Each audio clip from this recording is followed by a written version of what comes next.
Hello， 大家好，我係2號林君豪阿 Queen， 我而家嘅職業係一個 slasher。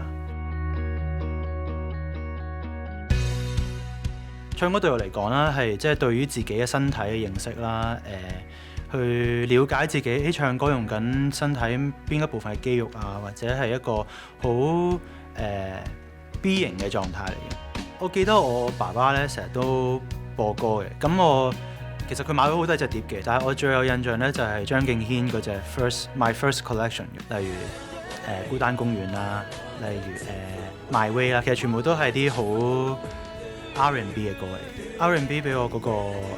groove 啦，令到我其實好想跟住佢喺度摁啦，我就會投入咗喺個音樂入面，就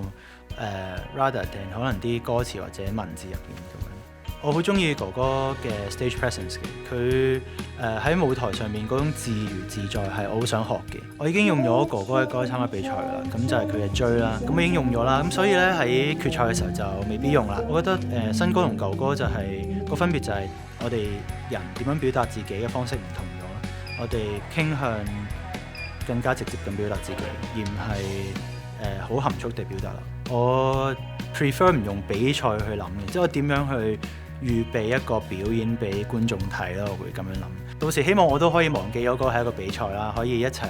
跟住首歌一齊去係咯 groove 啦，就係咁啦。